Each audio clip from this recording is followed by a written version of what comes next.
This week, the United States and China have both been hit with devastating storms on the exact same weekend. YouTuber Anthony Vella just plummeted 100 feet in the sky after his paramotor shut off mid-flight. This high school principal had his life turned upside down by one disturbing email, and children in the UK have a very serious problem. All of that and more in the third video of the week.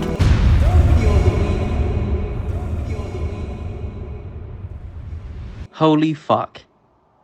I have just realized right now that I didn't upload that YouTube video that I recorded yesterday. What do you mean?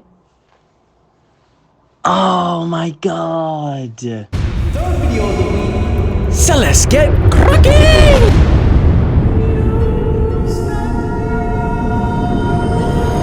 Okay, I want to start this video off with this. Oh man, 48 miles per hour, come on baby. Oh, shit.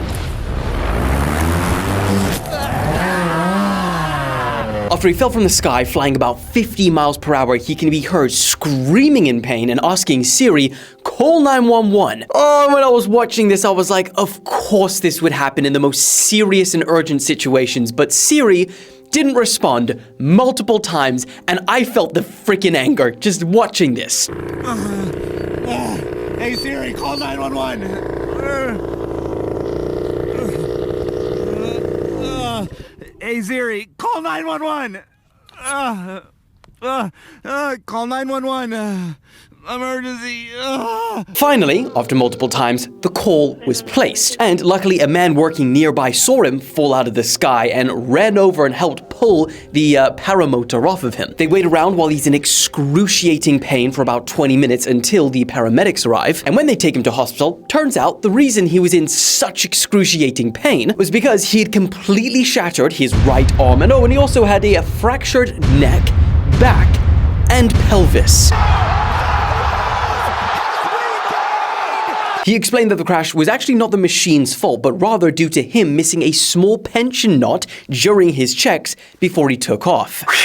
And if this all could happen by missing one small knot, you'd think, okay, he's never gonna go and do this again, right? No. Anthony has already promised to document his recovery, and he will get back in the skies as soon as possible. Anthony, we wish you a recovery as fast as we're moving on. April is quickly becoming a disastrous month for extreme weather around the world, because just a couple of weeks after Dubai's record-breaking floods, both the United States and China have been hit with devastating storms on the same weekend. On Friday, a number of absolutely massive tornadoes touched down and ripped through parts of the US. Hundreds of homes in Nebraska and Iowa have not only been damaged, but have been completely torn to shreds by this thing, and nearly 10,000 people have been left without power. It ripped through the Eppley airfield in Omaha, causing massive destruction and damage to multiple planes. Videos from inside people's houses show how they literally no longer have a roof. And this storm chaser is extremely lucky to be alive right now, because just at the last minute,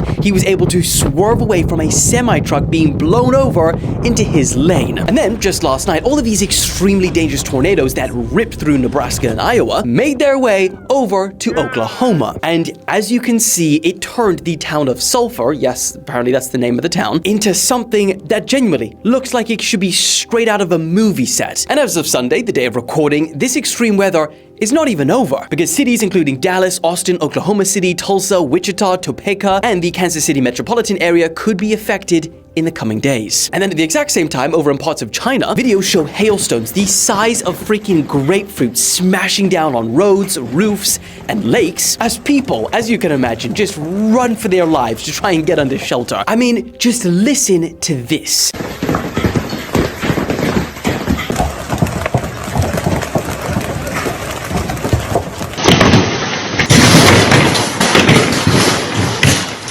And that's not all, because just like the US, strong tornadoes have ripped through towns, destroying entire neighborhoods. Earlier this month, 3 people were sucked out of their apartments as they slept, and record-breaking floods have displaced tens of thousands of people across several cities, and a number of people are still missing. Damn. I mean, we still have a couple of days of April left, so you know what they say, hope for the best, prepare for the worst, and move on to the next story. Okay, now, You need to buckle up for this next story. I'm not even kidding. It is by far one of the most insane crime stories I've ever read, and multiple times throughout writing this thing, I exclaimed out loud, no joke, and I hope you do too. So this guy is a high school principal, and he's about to have his life turned upside down by one disturbing email. Earlier this year, on January the 16th, 3 teachers at his school received an email from an anonymous user under this name with the subject line, Pikesville Principal, disturbing recording. When they opened it, they could hear a man saying some horrific things like this. Between these ungrateful black kids who can't test their way out of a paper bag, and if I have to get one more complaint from one more Jew in this community,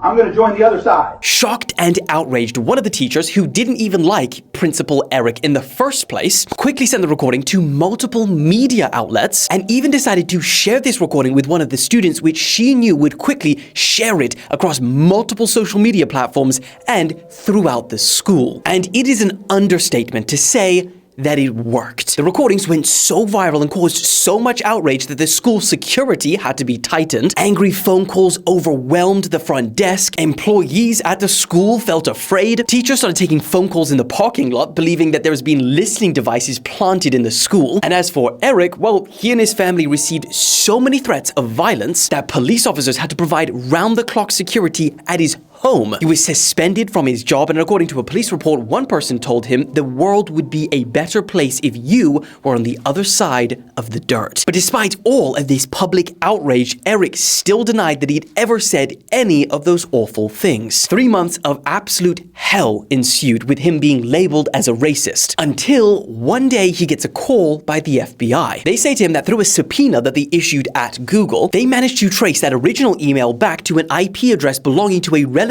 of an athletic coach at the school named Doja Darian. Remember that name. Principal Eric told officers that he's had numerous confrontations with Doja in the past, and because of his repeated poor work performance and mishandling of school funds, his employment contract with the school would no longer be renewed. Investigators decided it's probably a good idea to follow this lead, and after giving the audio file to 2 forensic experts and an FBI contractor, they confirmed that it was in fact fake and it was created by AI. Woo! Now we're cooking. And I think you can only guess who created the file. Doja Darian. Police quickly obtained an arrest warrant, and they actually caught him right before he was about to board a flight at an international airport of Baltimore. Officials went on to say that this is the first case of its kind ever in the US, and that because of just how damaging this was, new entire laws needed to be created around AI so that this just does not happen again. And you want to know what the saddest part about all of this is? Working in the news myself. All of those media outlets, those teachers, those content creators who shared this audio recording and ultimately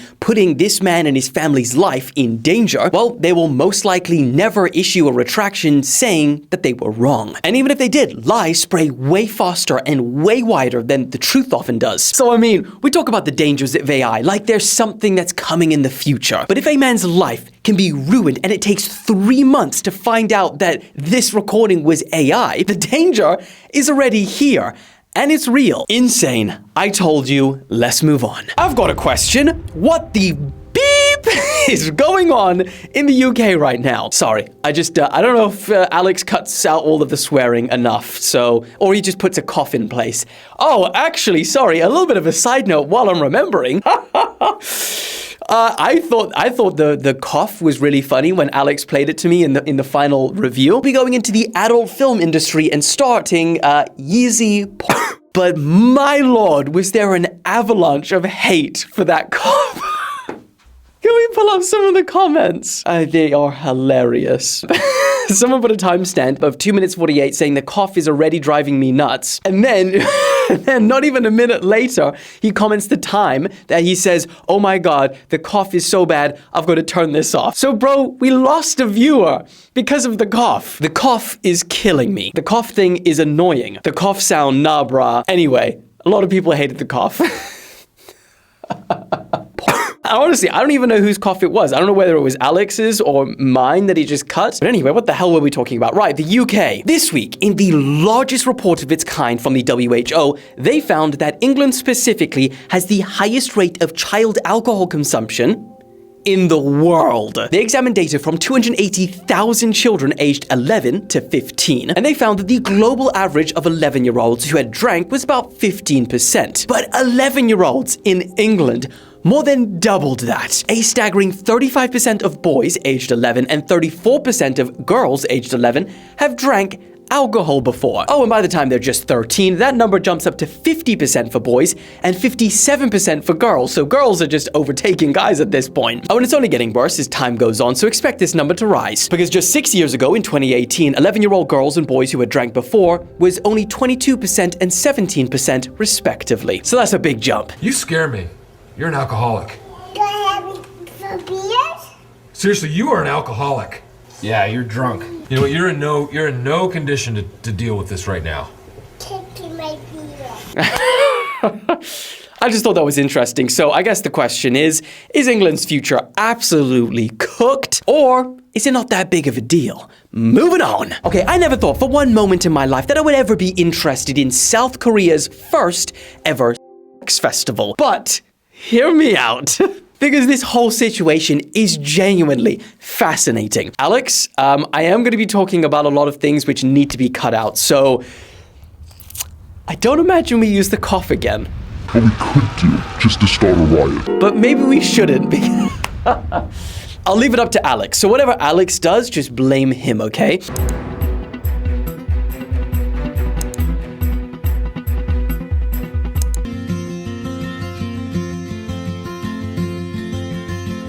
Hi everybody.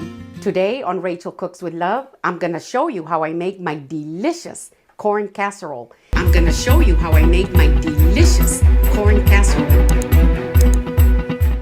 So you see, South Korea has a very conservative background, and while it's not against the law to watch Corn casserole. it is most definitely illegal to sell, distribute, or make Corn casserole. pornography yourself. Meaning, as far as the law is concerned, there's no such thing as a South Korean Corn casserole. star. So when they decided that they wanted to put on their first ever and biggest Love. sex festival, who the hell were they going to invite? Actually, what they did was they had to fly in Corn casserole. stars from another country, from Japan. But when the event started generating a bit of a buzz and 5,000 people bought tickets to go and see their favorite actors, guess you could call them that, it created public uproar. Opposition from women's rights organizations forced the event's location to have to be changed 4 times, arguing that this event was overwhelmingly advertised to attract male visitors, and that the female performers were going to be objectified, exploited, which could ultimately lead to violence against women. Politicians, of course, also objected, saying that the festival was morally harmful. And the backlash grew so much that just 24 hours before this historical event was about to start, all of those Japanese actresses decided to pull out over fears that they would get attacked if they attended. This then forced the entire event to be cancelled, making it